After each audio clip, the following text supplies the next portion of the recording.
As they moved through the second pitch, Danny reached a small alcove at the belay station.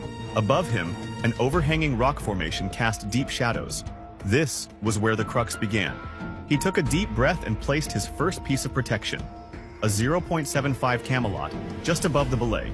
But then, he saw it. A wasp's nest. The dull buzz turned into a chaotic swarm in his ears. His heartbeat spiked, and instinctively, he backed down to reassess. His hands were clammy, his breathing uneven.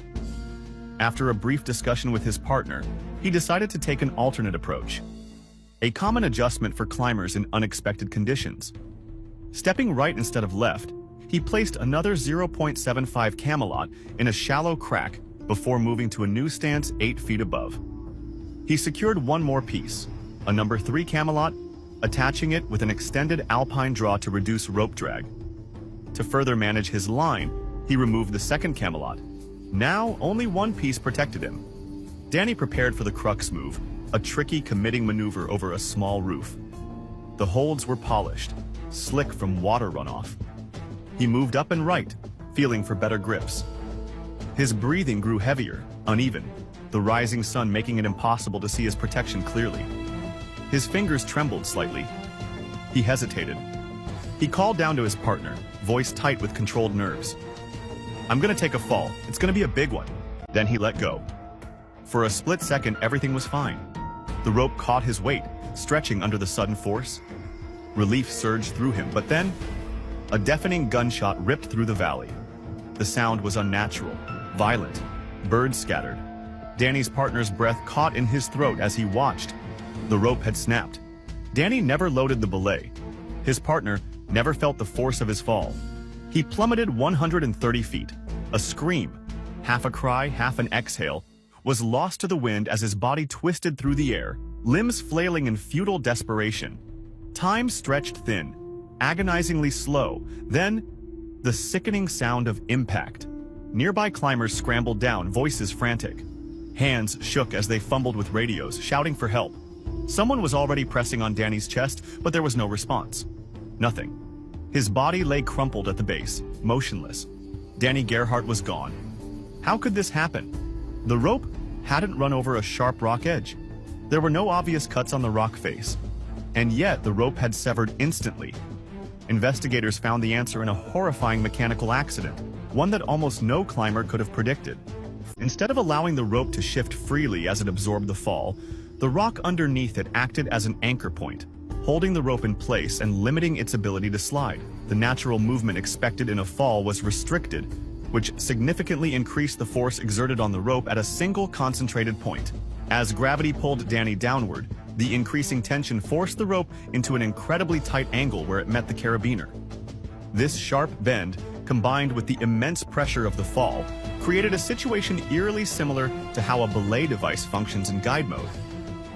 The belay strand, trapped between the carabiner and the rock, experienced a crushing force that it was never designed to endure. Within milliseconds, the pressure reached a breaking point. The fibers of the rope, unable to withstand the immense force, gave way in a sudden, violent snap. The cut was clean, not frayed, indicative of a rapid and extreme load failure rather than gradual wear.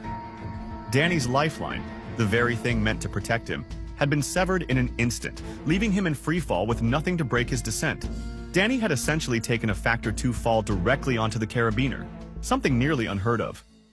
And the most heartbreaking fact, had the carabiner shifted just 2 inches to the left or right, it would have been hanging in free space instead of lying against the rock. The rope wouldn't have severed. He would have walked away with nothing more than a bruised ego. But fate decided otherwise. Was this avoidable? Or was it truly a freak occurrence? Some climbers argued that extending the first Camelot might have prevented the accident by shifting the rope path.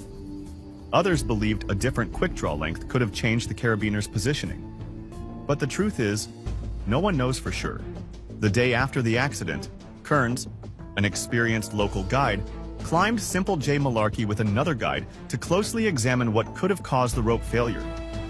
Drawing from their extensive knowledge of the route, they carefully retraced Danny's steps, inspecting the rock formations, gear placements, and potential contact points that could have influenced the outcome. After discussions with the belayer and first-hand observations, Kearns reached the same unsettling conclusion. The rope had likely been cut in a freak and nearly unexplainable manner rather than simply breaking under force. Meanwhile, the belayer, still processing the horrific event, took extra steps to ensure there had been no pre-existing flaws in the rope. They confirmed that the rope was in good condition before the climb, free from exposure to any chemicals or unseen weaknesses. To further investigate, the remaining intact section was sent to Ryan Jenks of How Not To for controlled brake testing. Jenks later posted his findings on Instagram, admitting that the exact cause of the failure remained unclear.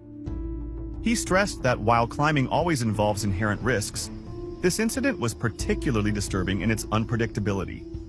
Further analysis raised even more questions.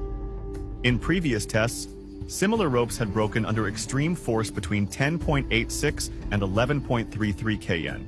Yet Danny's number 3 Camelot, which should have absorbed a significant amount of energy, showed no deformation at all, a detail that defied expectations. If the rope had snapped purely due to force, the cam should have shown signs of stress, yet it appeared undamaged. The belayer also noted an inconsistency between the accident scene and previous rope break tests. In controlled experiments, when ropes failed, their cores weren't visibly protruding from the sheath, but in this case, Danny's rope had several inches of empty sheath extending beyond the core. These conflicting details deepened the mystery, suggesting that rather than a traditional rope failure, the rope had been severed in a highly specific way, most likely by direct contact with the carabiner. Despite exhaustive analysis, no definitive answer could be reached.